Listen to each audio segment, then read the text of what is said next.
The first COVID-19 case was reported in Uganda on 21st March 2020, heightening government's efforts to strengthen prevention measures against the novel coronavirus that was spreading like wildfire across the globe.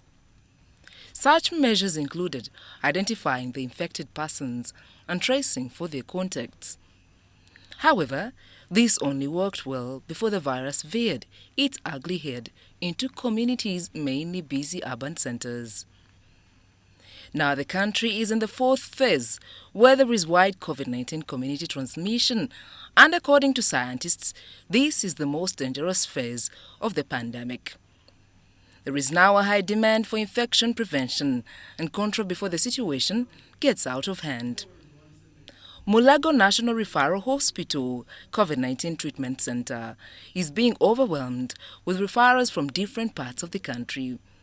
The hospital runs 3 treatment units: the General Ward, High Dependence Unit HDU, and Intensive Care Unit ICU. When we see these patients, he will choose who goes to HDU, who goes to ICU, who goes on the General Ward. So patients usually start at this point. In this phase 4 of the pandemic, there is growing demand for testing, both for those who develop symptoms and those who want to ascertain their health status.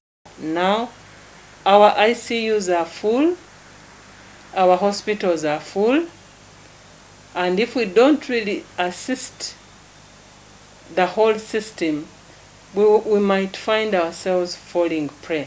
The country has tested maybe about 700,000 tests, and most of these have been done here. To address this, government has accredited 14 COVID-19 testing laboratories across the country and 100 sample collection centers.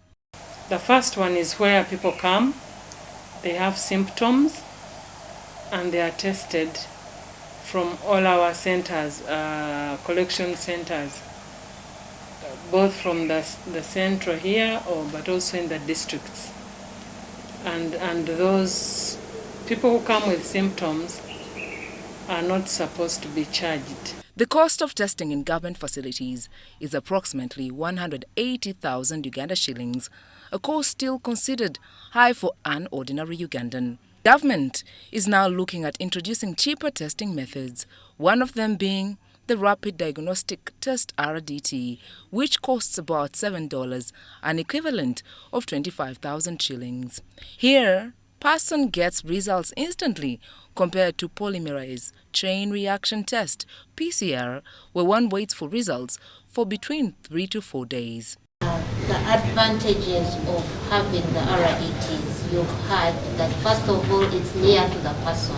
We needed additional tests kits. That's why we are introducing the rapid diagnostic tests. Currently, the most trusted COVID-19 test is the polymerase chain reaction PCR because it detects the virus even if one has a low viral load. More people are traveling, more people are contacts, so the demand for testing is increasing. The best way to avoid COVID-19 remains infection prevention and control by following the Ministry of Health standard operating procedures, SOPs including washing hands with soap, social distancing, and putting on a face mask.